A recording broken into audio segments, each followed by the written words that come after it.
10,000 says you can't, he sneered, slapping the cash down. Vance, the titan of tech, thought he was buying cheap thrills, humiliating the tired waitress. He saw a nobody, another cog. What he didn't see. Desperation, sure, but also a mind sharper than his Patek Philippe watch. Sarah's silence hid a secret. MIT, a lost career, a daughter's struggle to breathe. He figures a logic puzzle will crush her. He's dead wrong. He's betting against a ghost. But here's the kicker. That money. It's going straight to her daughter's surgery. He has no idea how her quiet kindness will change everything. The fool. But he didn't know that the woman pouring his coffee wasn't just a waitress. She was a ghost from a world he war-ripped. And she was about to teach him a lesson that money can't buy. Watch until the very end to see the silence that falls over the room when the waitress finally speaks. The rain in Seattle didn't wash things clean. It just made the grime slicker. Inside Jerry's 24-hour diner, the air smelled of stale coffee, frying bacon, and despair. Sarah Miller adjusted her apron, wincing as the knot dug into her lower back. It was 11:15 p.m. on a Tuesday. Her shift had started 10 hours ago, and she still had 2 hours to go. Every step sent a jolt of pain up her shins, a reminder that her cheap sneakers had lost their arch support months ago. She pulled a ticket from the pass-through window. "Order up, Sarah. Heavy on the grease, just how the truckers like it," yelled Mike the cook, a man whose kindness was hidden under layers of cynicism and tobacco smoke. "Thanks, Mike," Sarah said, her voice raspy. She balanced 3 plates on her left arm, a skill she had mastered out of necessity, not passion. Sarah was 34, but in the harsh, fluorescent lighting of the diner, she looked older. There were dark circles under her eyes that no amount of drugstore concealer could hide. To the customers, she was just part of the furniture, a mechanism that delivered calories and refilled caffeine. They didn't see the mind racing behind those tired hazel eyes. They didn't know that while she poured coffee, she was mentally calculating the compound interest on her overdue rent or optimizing the diner's inventory flow to distract herself from the panic rising in her chest. She dropped the plates at table 4, 2 regulars, construction workers who tipped in polite conversation rather than cash, and retreated to the counter. She pulled a crumpled envelope from her apron pocket. It was a letter from St. Jude's medical billing final notice account, Diverent 92B outstanding balance, 12,450 arson house, her daughter Chloe was 7. The asthma attacks had turned into something more complex, a respiratory condition that required a specialist-specific nebulizers and a clean environment. Sarah lived in a basement apartment with mold issues she couldn't afford to fix. It was a vicious cycle, Michael. The apartment made Chloe sick. The sickness cost money. The lack of money kept them in the apartment. Sarah shoved the letter back into her pocket as the door chimes jingled aggressively. A gust of cold wind and rain swept into the diner, followed by a group of 4 men. The atmosphere in the diner shifted instantly. These weren't truckers or locals. They wore suits that cost more than Sarah made in a year. Their shoes were polished Italian leather, untouched by the Seattle mud. Leading them was a man who looked like he owned the oxygen in the room. Robert Vance.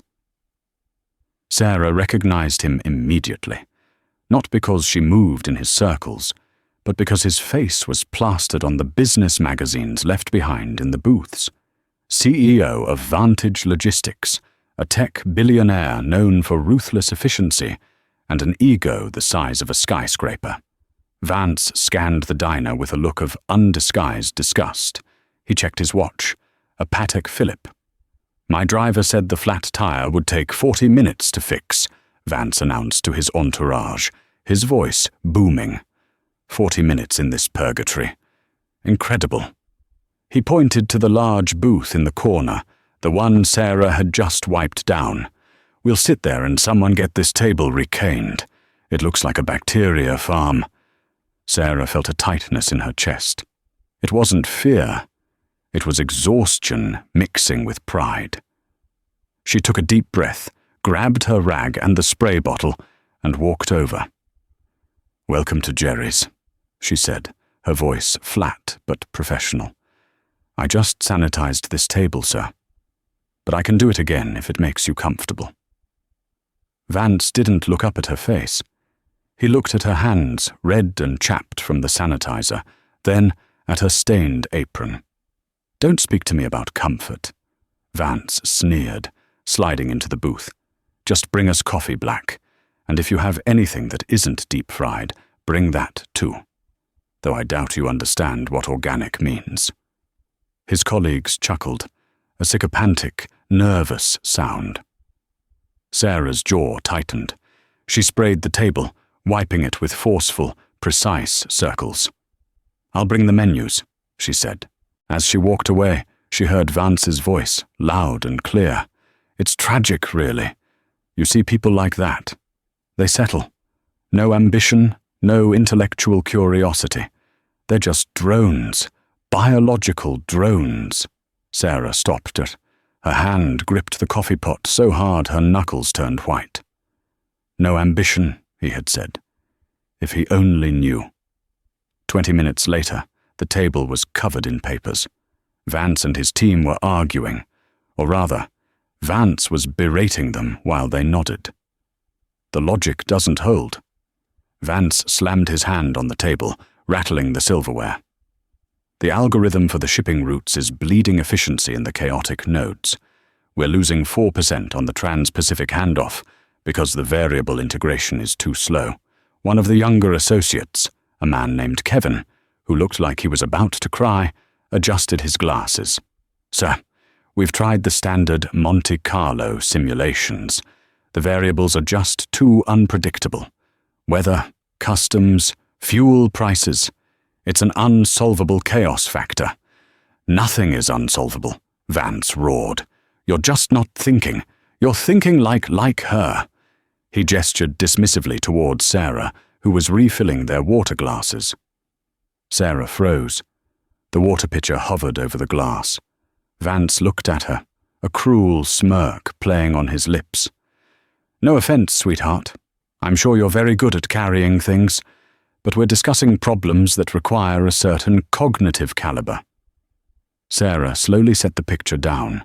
The silence in the diner was heavy. The regulars at the counter had turned around. Mike was watching from the pass-through window, a spatula in hand. Sarah looked directly at Robert Vance. For the first time, he actually looked at her eyes. He saw something sharp there, something that didn't fit the tired waitress narrative.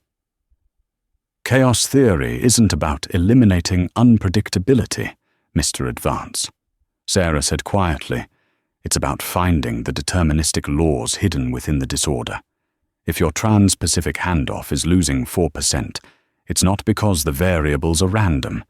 It's because your algorithm is prioritizing speed over synchronization. You're creating a bottleneck by forcing linear solutions on a non-linear system." The silence that followed was absolute. Kevin's mouth dropped open. Vance stared at her, blinking. The smirk vanished, replaced by a look of confusion, then swift anger.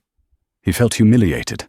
A waitress in a roadside diner had just corrected his understanding of his own logistics network. "Excuse me," Vance said, his voice dangerously low. "Did you just quote a textbook at me?" "I didn't quote a textbook," Sarah said, picking up her tray. "I just stated a fact. You're blaming the ocean for the hole in your boat." She turned to walk away. "Stop!" Vance barked. Sarah paused. Vance stood up. He was a tall man, used to using his height to intimidate. He reached into his suit jacket and pulled out a wallet made of alligator skin. He opened it and pulled out a thick stack of bills, fresh, crisp $100 bills. He fanned them out. It was an obscene amount of money. "You think you're smart?" Vance said, his voice rising so the whole diner could hear.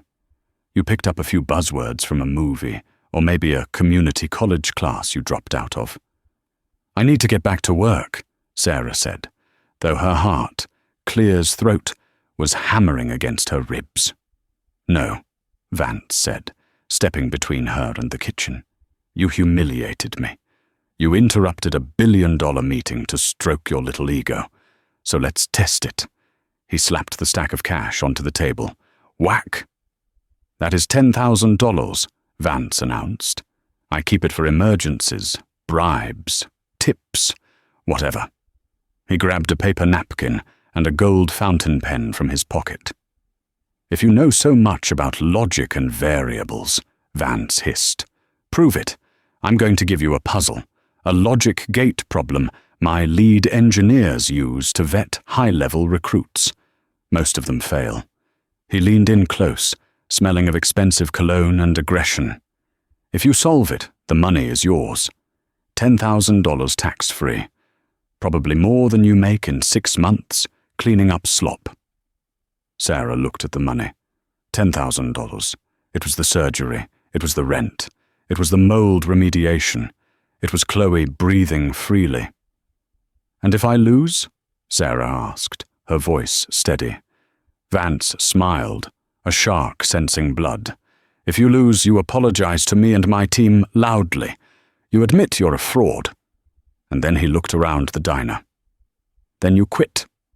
Right now, you walk out that door and never come back." The manager, Jerry, had come out of the office. He looked terrified of Vance. "Sarah," Jerry whispered, "don't do it. Just apologize." Sarah looked at the money. Then she looked at Vance. She saw the arrogance, the certainty that he was genetically superior to her. "What's the time limit?" Sarah asked. Vance laughed. "I'll be generous. 5 minutes. Deal?" Sarah said. Vance sat down, visibly excited by the prospect of crushing her. He flattened the napkin. With his gold pen, he began to draw. He didn't draw a simple riddle. He drew a complex grid involving logic symbols, binary inputs, and a scenario text. He pushed the napkin toward her. "This is a variation of the 3 gods riddle, but adapted for binary logic gates," Vance explained, speaking fast to confuse her. "You have 3 inputs, A, B, and C. One always tells the truth, true. One always lies, false, and one outputs random data, random. You are a processor. You can ask 3 yes-no questions to identify which input is which. But here is the catch, the twist I added for my engineers." Vance tapped the paper. "The inputs understand English, but they will answer in their own machine language, DA or JA. You don't know which word means yes and which means no. You have to identify A, B, and C with certainty." The room was silent. The construction workers were standing up to see. Mike had stopped cooking. Vance checked his pate. "Felipe, 5 minutes starts now." Sarah looked at the napkin. Clear's throat. The ink was bleeding slightly into the cheap paper. A BC. Truth-false. Random. Dar and jar. It was the hardest logic puzzle ever, a concept formalized by George Bulos. But Vance had added a layer of syntax obfuscation. Sarah closed her eyes for a second. The sounds of the diner faded. The rain against the glass disappeared. She wasn't in the diner anymore. She was back in the lecture hall at MIT 7 years ago, before the accident, before her husband died, before the medical bills crushed her doctoral thesis on computational logic. She had been the top of her class, the human calculator her professor had called her. She had dropped out 2 months before her defense to take care of Chloe when the genetic condition first appeared. She hadn't done a problem like this in years. Focus, Sarah. Time tick-to-ocked in her head. Minute 1. She stared at the variables. The danger was the random input. It could answer anything, creating a chaotic branch in the logic tree. To solve it, she needed to neutralize the random variable first. She needed a question that would force the outcome to be deterministic, regardless of the language barrier. Vance was smirking. He took a sip of his coffee. 1 minute down. Giving up yet? There's no shame in admitting you're out of your depth. Sarah ignored him. She needed to ask a question that included a double conditional. If I asked you if da means yes, would you say da? Minute 2. Her hands were shaking, not from fear, but from the adrenaline of the intellectual chase. It was a feeling she hadn't let herself feel in so long. She missed it. She grabbed a cheap ballpoint pen from her apron. She didn't write on the napkin. She wrote on her own hand, scribbling Boolean algebra symbols. Q1. Ask A. If I asked you if B is random, would you say jar? If A answers jar and A is true, no, that doesn't work if jar means no. The semantic layer was the trap. Vance chuckled. She's writing on her hand. Adorable. Look, Kevin, she's trying to do math. Kevin didn't laugh. He was watching Sarah's scribbles with growing intensity. Mr. Vance, Kevin whispered. Look at her notation. Minute 3. Sarah realized the key. She didn't need to know what day and jar meant. She just needed to know that the structure of the answer would correlate to the truth value if she embedded the negation within the question itself. She needed to find the input that was definitely not random. Step 1. Eliminate random. Clears throat. Step 2. Identify true, false. Step 3. Identify the remaining. She looked up. Her eyes were clear. I need to clarify the constraints, she said. Clock is ticking, Vance said, tapping his watch. 2 minutes left. No hints. I don't need a hint, Sarah said. I'm just checking your syntax. If the random processor answers, does it flip a coin for the answer, or does it answer based on a hidden internal state? Vance blinked. That was a highly technical distinction. It flips a coin. Truly random. Good, Sarah said. She went back to her hand. Minute 4. She had the structure. Question 1 needs to be directed at input A. Question. If I asked you, is B random? Would you say J?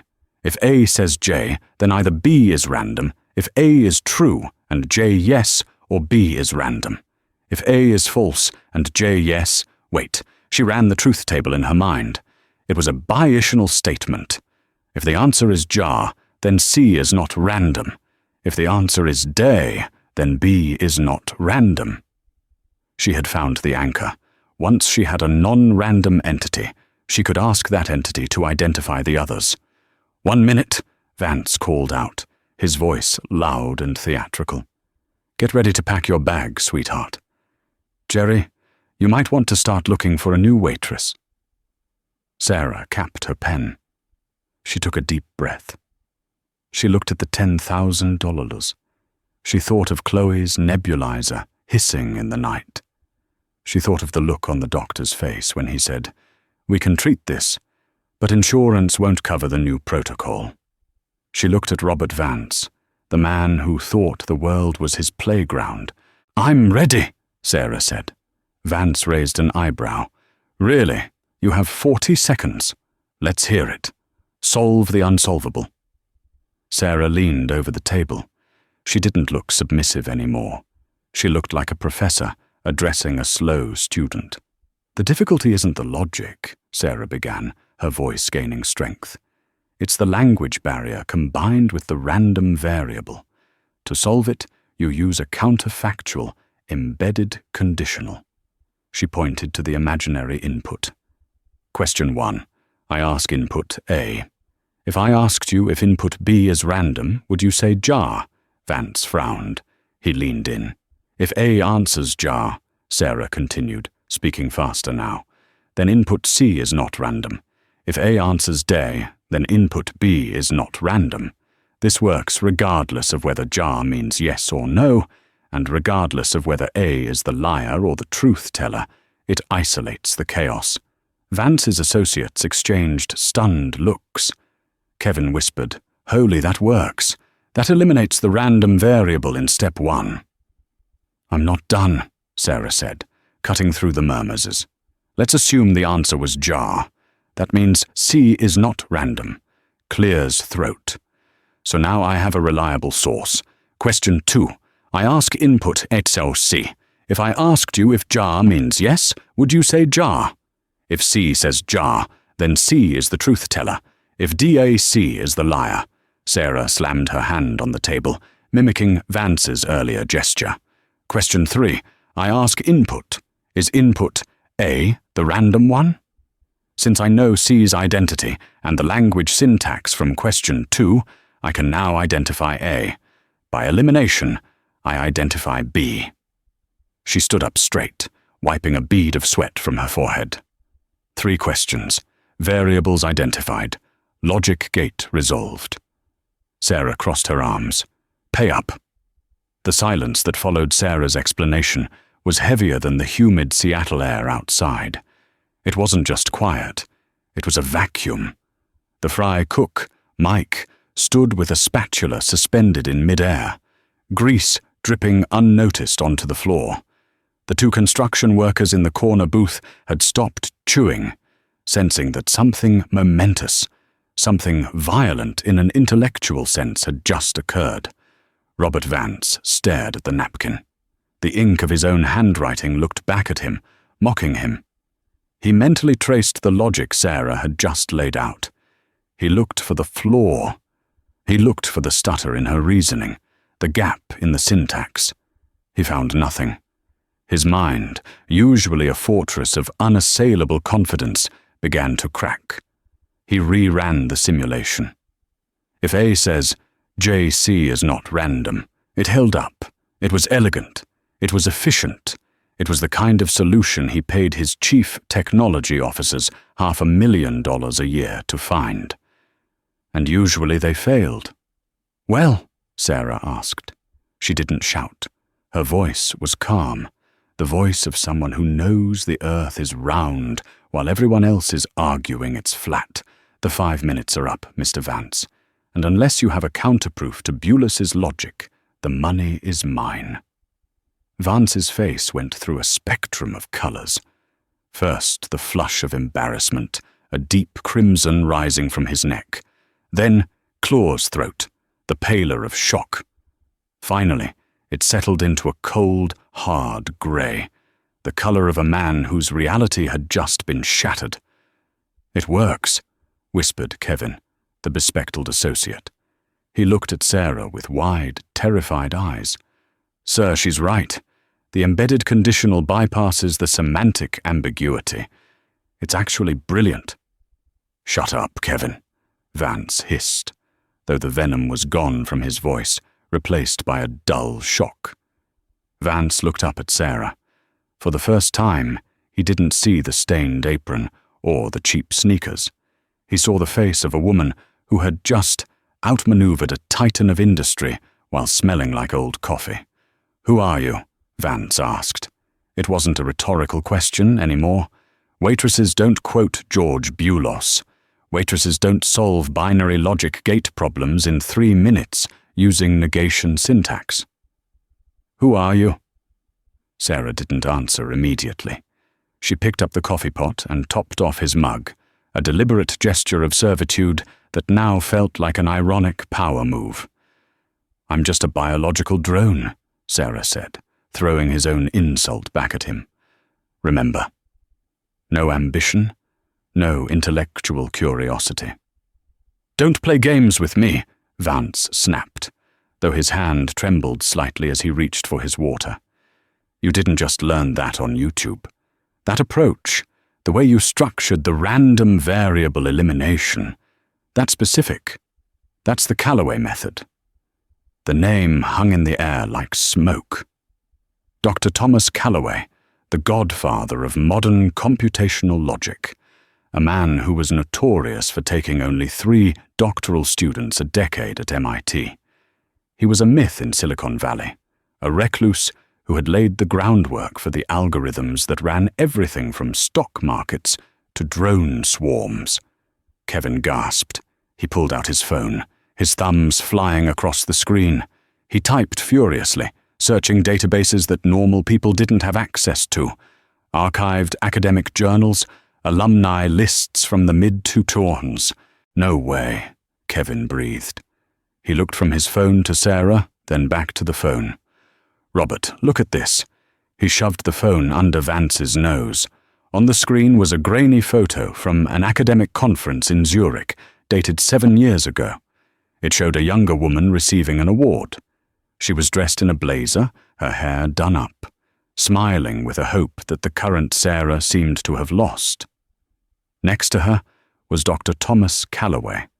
The caption read, "Sarah Eldridge accepts the Turing Student Award for her thesis on deterministic chaos in non-linear logistic systems." Vance looked at the photo. Then he looked at the waitress. The bone structure was the same. Clear's throat. The eyes, sharp, hazel, intelligent, were identical. "Sarah Eldridge," Vance whispered. "You're the ghost." Sarah flinched. The name felt like a physical blow. She hadn't heard it spoken aloud in years. To the IRS, she was Sarah Miller. Her maiden name resumed after the tragedy. To the world of academia, Sarah Eldridge was a tragedy, a rising star who had vanished off the face of the earth. "I haven't used that name in a long time," Sarah said, her voice dropping to a whisper. "My God," Vance said, leaning back in the booth, the leather creaking under his weight. "We studied your paper. My entire routing algorithm, the one we were arguing about before you walked over. It's based on the theoretical framework you published in 2016. We thought you died?" "I didn't die," Sarah said, her eyes drifting to the window where the rain battered the glass. Life happened. Real life, not the theoretical kind." The diner was dead silent. The dynamic had shifted so violently that the air felt thin. The billionaire was no longer the king. He was a fanboy meeting a legend who had fallen from grace. But why? Vance gestured around the diner at the grease stains, the flickering neon sign. "You were the prodigy. Calloway said you were the only student who ever corrected his math. Why are you here? Why are you serving eggs to truckers?" Sarah looked at the stack of money on the table. "The $10,000. Because algorithms don't pay for chemotherapy," Sarah said, "and logic gates don't fix a child's lungs." The admission hung in the air, stripping away the last remnants of Vance's arrogance. Sarah hadn't planned to tell him. Clear's throat. She hadn't planned to speak to him at all, but the adrenaline of the puzzle had unlocked something in her, a dam that had been holding back years of silence. 7 years ago, Sarah began, her voice steady but hollow. "My husband and I were driving back from that conference in Zurich. We were celebrating. I had offers from Google, from NASA, from your competitors." She paused, looking at her hands, the hands that were now rough and scarred. "A drunk driver ran a red light. He walked away without a scratch. My husband didn't make it. I survived, obviously, but I was pregnant." 7 months along. Kevin lowered his head. Even the construction workers took off their hats. "Chloe was born early," Sarah continued. "Severe complications. Her lungs were underdeveloped. Then came the genetic diagnosis, a rare autoimmune disorder triggered by the trauma. It requires constant care, specialized environments, medications that cost more per dose than I make in a month." She looked Vance in the eye. "I didn't leave academia because I lost my mind, Mr. Vance. I left because academia doesn't offer immediate cash flow for emergency surgeries. I cashed out my savings. I sold the house. I sold the patents I had. It wasn't enough. When you have a sick child, you don't have time for tenure tracks and peer reviews. You need money now. You take the night shifts because they pay $1 more an hour. You take the waitress jobs because you can take cash tips home every night to buy medicine." She gestured to the diner. "You see a biological drone with no ambition. I see a mother who has worked 80 hours a week for 7 years to keep her daughter breathing. That requires more logic, more strategy, and more endurance than any company you've ever built." Vance sat in silence. He looked at his entourage, the men in suits who complained about flat tires and cold coffee. He looked at himself, reflected in the dark window, a man who thought he was a master of the universe because he moved boxes from point A to point B. He realized with a sinking feeling in his gut that he was small. He looked at the papers spread out on the table, the logistics problems they couldn't solve. "The bottleneck in your Pacific handoff," Sarah said suddenly, breaking the emotional heaviness with cold, hard data.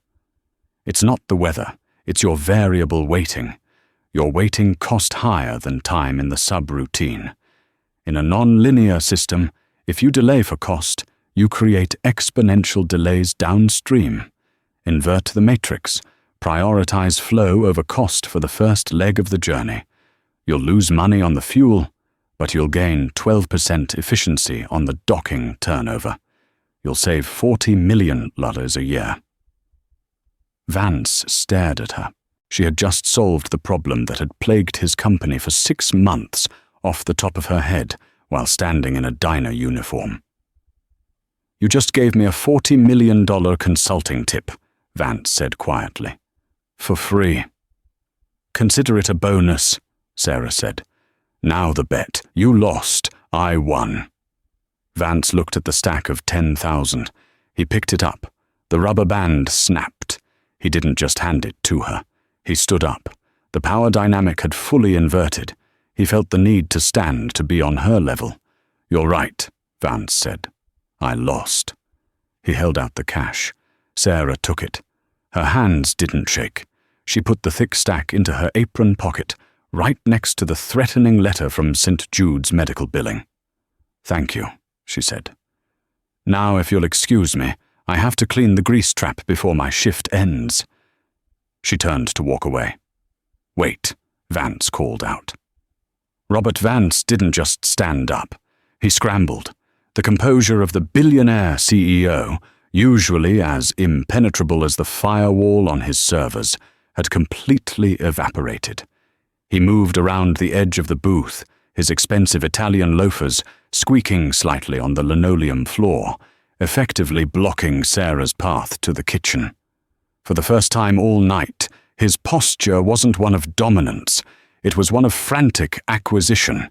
He looked like a man who had just discovered a diamond in a pile of coal, and was terrified someone else might claim it before he could. "Sarah, Mrs. Eldridge, stop, please!" His voice cracked slightly. He cleared his throat, trying to regain the baritone authority that commanded boardrooms, but it was too late. The desperation was palpable. Sarah stopped.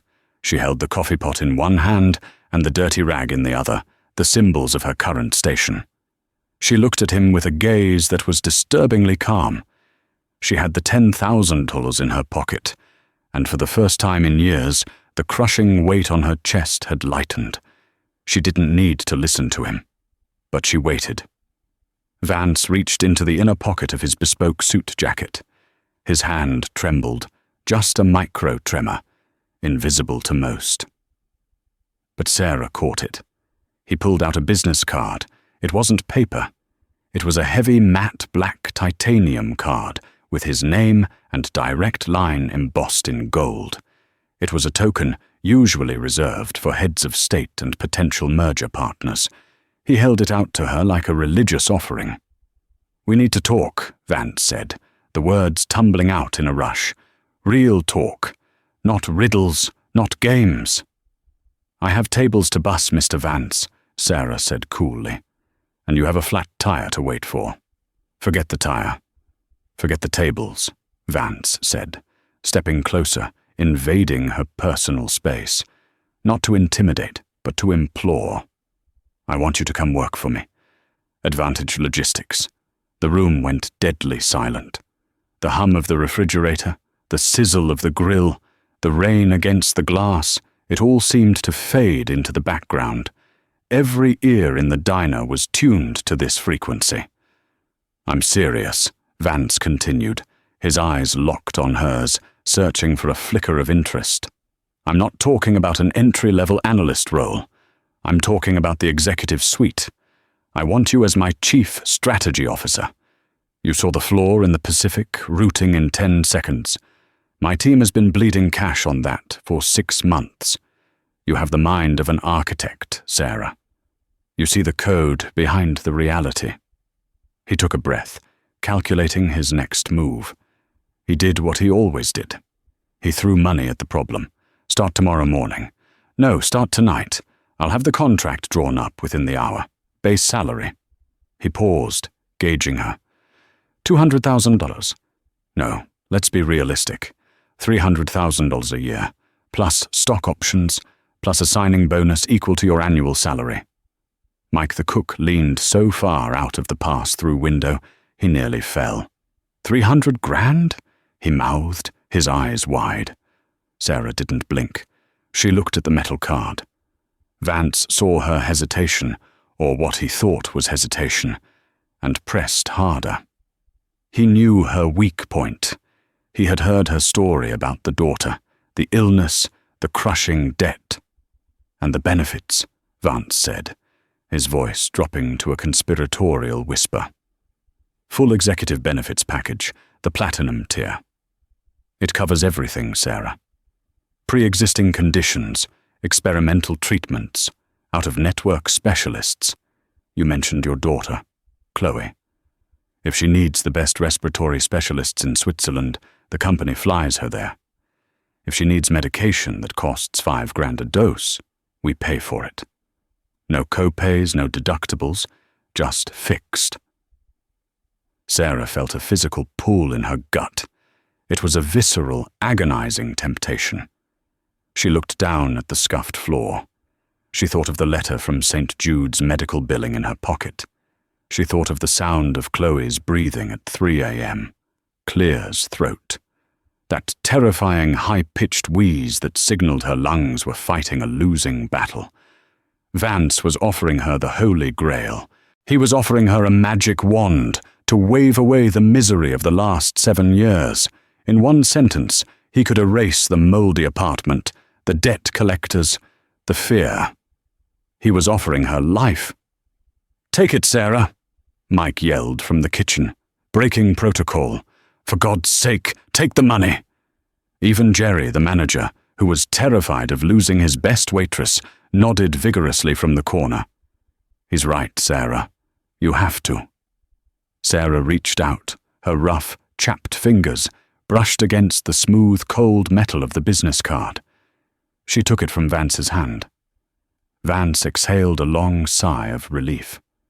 A smile began to creep onto his face. The smug, self-satisfied smile of a man who has once again proven that everything has a price. He had won. He had been humiliated, yes, but now he had bought the person who humiliated him. He had neutralized the threat by adding it to his payroll. "Smart choice," Vance said, buttoning his jacket, his confidence returning in a flood. "We'll send a car for you in the morning, 8 odd a.m. sharp. Get yourself some new clothes. We have an image to maintain." We have an image to maintain. That sentence hung in the air. Sarah looked at the card in her hand. Robert Vance. "See you." She looked at Vance's face. She saw the triumph there. He wasn't looking at her like a partner. He wasn't looking at her like a savior. He was looking at her like a prize horse he had just acquired at an auction. He didn't care about Chloe. He didn't care about the years of struggle. He only cared that she had solved a puzzle he couldn't, and his ego demanded that he own the mind that had beaten him. He had called her a biological drone less than an hour ago. Now he just wanted a drone that processed data faster. The cold metal of the card felt heavy. It felt like a shackle. "It covers everything?" Sarah asked quietly. "Everything," Vance confirmed, beaming. "Except my dignity," Sarah said. The smile froze on Vance's face. "Excuse me?" Sarah gently, almost reverently, placed the titanium card back onto the sticky table. It made a sharp clink sound that echoed in the silence. "No," Sarah said. The word was small, but it hit Vance like a slap. "What?" Vance sputtered. He looked around the diner as if looking for a hidden camera. "Are you insane? Did you not hear the numbers? $500,000 in total compensation, medical coverage that presidents would envy. You're a waitress. You're broke. You can't say no to this." "I am broke," Sarah agreed, her voice gaining strength, ringing clear and true. "And I am a waitress, but I am not insane, and that is why I'm saying no." She took a step closer to him, forcing him to look up at her, even though he was taller. "You think this is a job offer, Mr. Vance? But it's not. It's a purchase. It's a lifeline," Vance shouted, his face weening. "I am trying to save you." "You're trying to own me," Sarah corrected him, her eyes flashing with a fierce intelligence. "You didn't offer me a job when I poured your coffee. You didn't treat me with basic human decency when I walked to this table. You mocked me. You called me a drone. You stripped me of my humanity because of the uniform I wear." She gestured to the diner, to the grease, to the worn-out seats. "I have scrubbed floors and served eggs for 7 years to keep my daughter alive. That is not a lack of ambition. That is the ferocious, terrifying ambition of a mother. It requires more strategic thinking to survive poverty than it does to run a logistics company with $1 billion safety net." Vance opened his mouth to argue, but Sarah cut him off. "If I take your money now, if I work for you, I validate everything you believe. I confirm that everyone has a price. I confirm that you can treat people like dirt and then buy their forgiveness if the check is big enough. And I won't do that. I won't let you think that my mind belongs to you just because you have a checkbook." She patted the pocket where the $10,000 cash sat. "I won the bet. This $10,000 is mine. I earned it with my logic. It will pay for Chloe's surgery next week. It gives me a month of breathing room, and that is all the leverage I need." "You're making a mistake," Vance hissed, his eyes narrowing. "You're walking away from a fortune. You'll be back here, scrubbing tables in a month when that cash runs out. You're throwing away your future out of what? Pride." Sarah smiled. It wasn't a nice smile. It was the smile of a predator who has just realized they are no longer the prey. Not pride, Robert. Strategy. You know the industry better than anyone. What happens when a valuable asset hits the open market? Vance stiffened. "I know my worth now," Sarah said softly. "You reminded me of it. So I'm going to go home. I'm going to get my daughter the treatment she needs. And then I'm going to reach out to my old contacts. I'm going to call the universities, and I'm going to call your competitors." Vance turned pale. "You wouldn't." "I will work," Sarah said. "I will consult. I will solve the hardest problems in logistics. But I will do it as a free agent. I will do it for people who respect me before I solve the riddle, not after." She turned away from him, breaking the intense eye contact. She looked at Jerry, who was still standing by the register, stunned. "Jerry," Sarah said, her voice softening. "I'm sorry. I know it's the middle of a shift, but I'm quitting. Effective immediately." "Sarah, you don't have to," Jerry started. "I do," she said. "I really do." She untied her apron. With slow, deliberate movements, she pulled the loop over her head. She folded the stained fabric, the symbol of her invisibility, and placed it on the counter next to the pie display.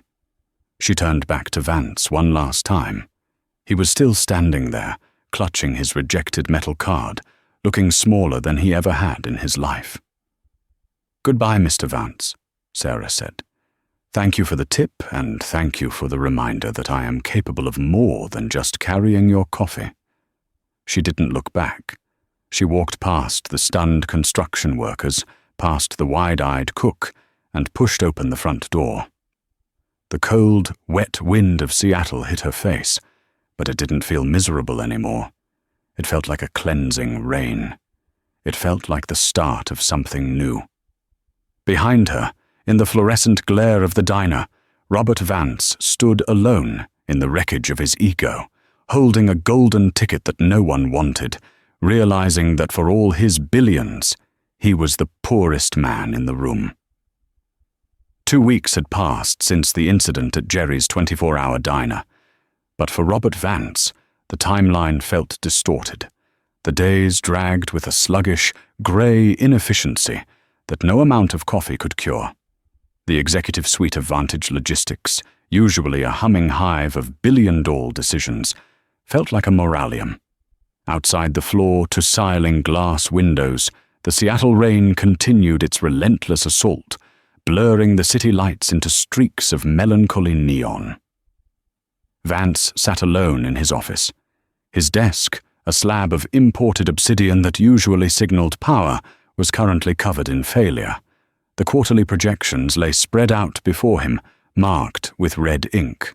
The Trans-Pacific routing issue, the bleeding artery of the company, was still hemorrhaging efficiency. He had tried to implement the advice Sarah had shouted at him in the diner. Prioritize flow over cost for the first leg.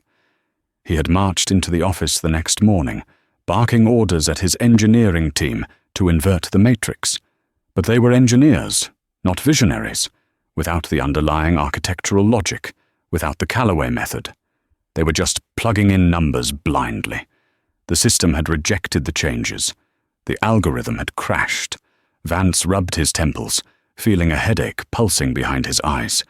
He couldn't stop thinking about her. The ghost, Sarah Eldridge. He had hired private investigators.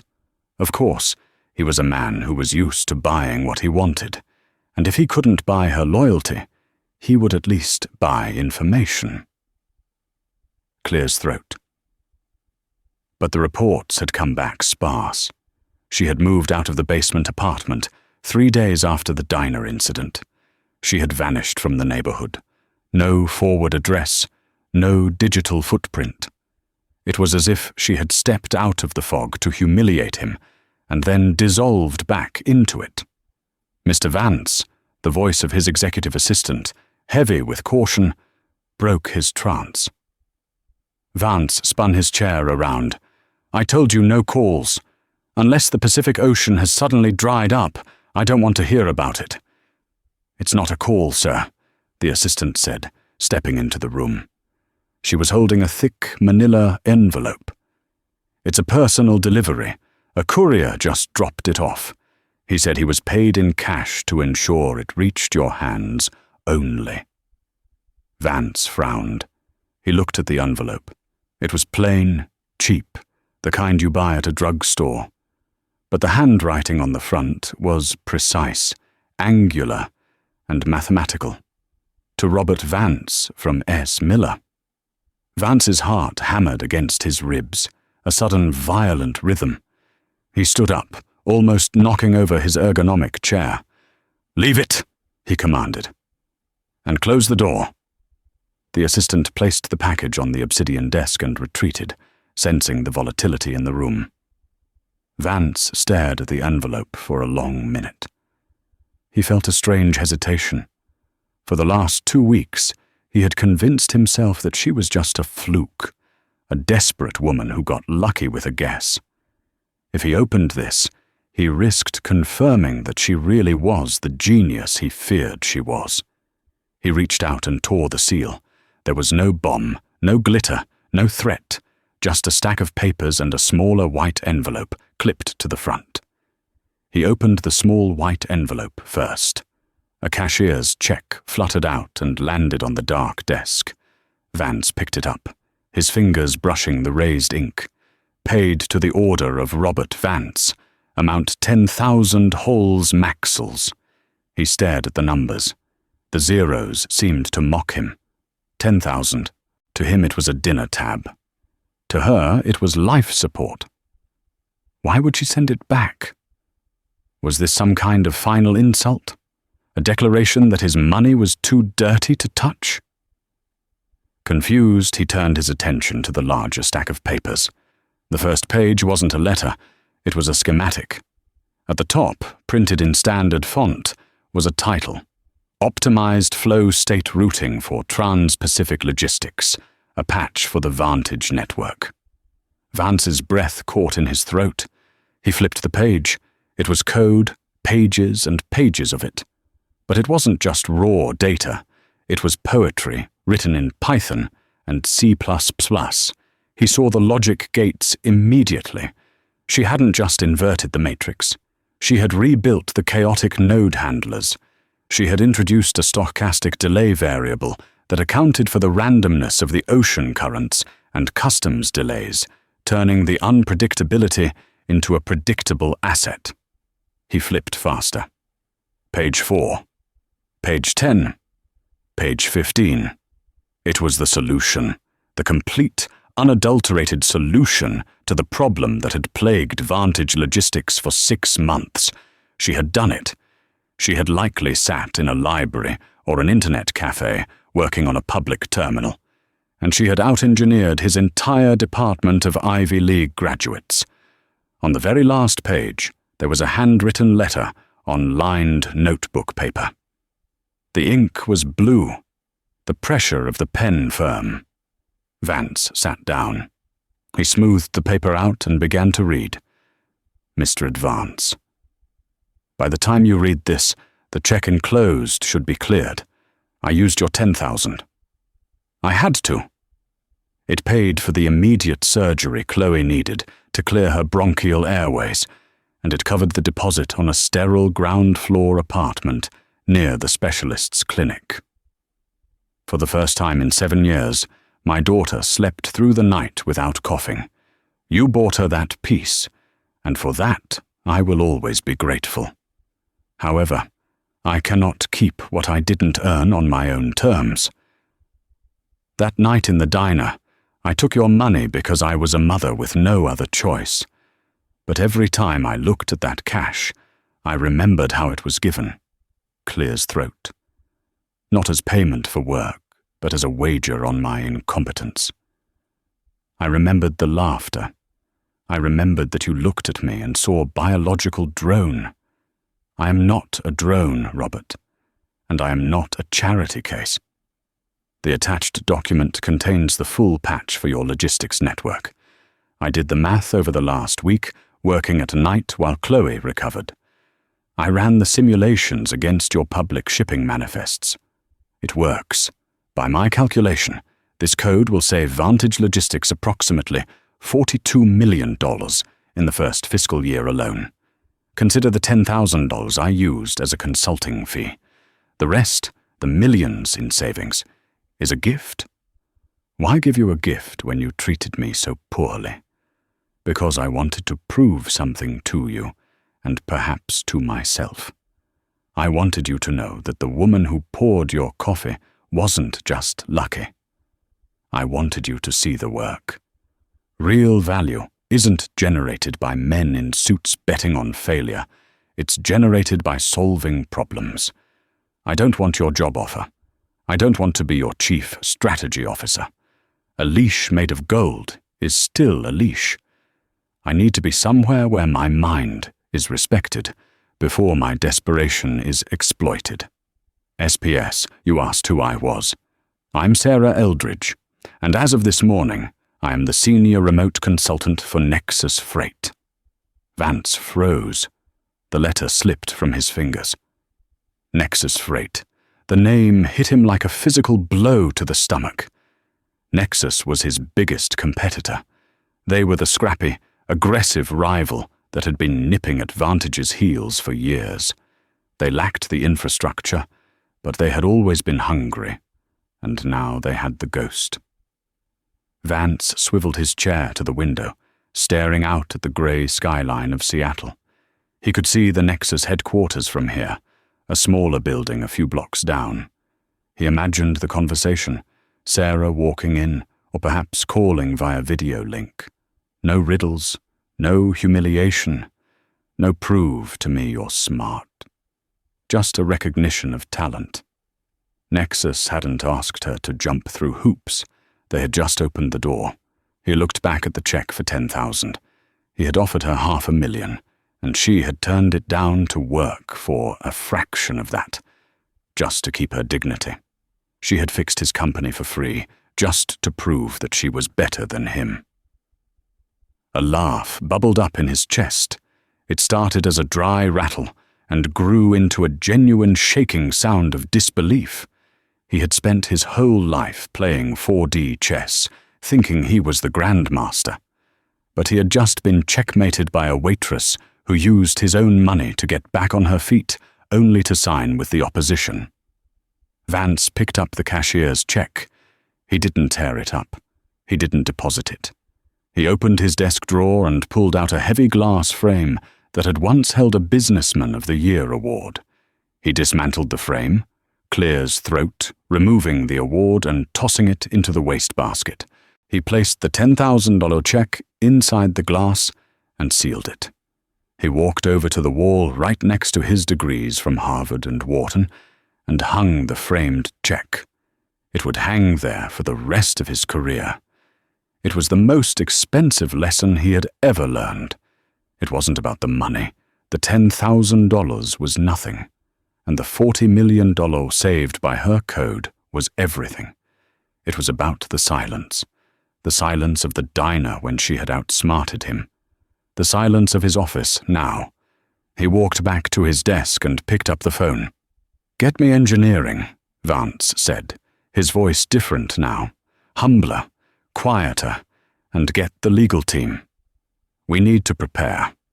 Nexus Freight just acquired a nuclear weapon, and we need to be ready." He looked at the code one last time before sending it down to the servers. The waitress had won. She had saved her daughter. She had reclaimed her career, and she had left him with a fortune in savings and a lifetime of regret. Robert Vance sat back as the rain continued to fall, finally understanding the variable he had missed all along. You can calculate risk, you can model chaos, but you can never ever calculate the strength of a human being who has nothing left to lose. In the end, Sarah didn't just win a bet. She rewrote her destiny. She proved that true dignity cannot be bought, and that intelligence without empathy is a hollow victory. Robert Vance kept that check on his wall for the rest of his life, a $10,000 reminder that the most valuable assets in the world are the people we often overlook. He learned that while money can buy compliance, it can never buy the kind of loyalty and genius that comes from the heart. If this story inspired you, please take a moment to hit the like button. It helps us share these powerful messages with more people. What would you have done if you were Sarah? Would you have taken the job, or did she make the right choice? Let me know in the comments below. And don't forget to subscribe and turn on notifications so you never miss a story. Thanks for watching, and remember, be kind, for everyone you meet is fighting a hard battle.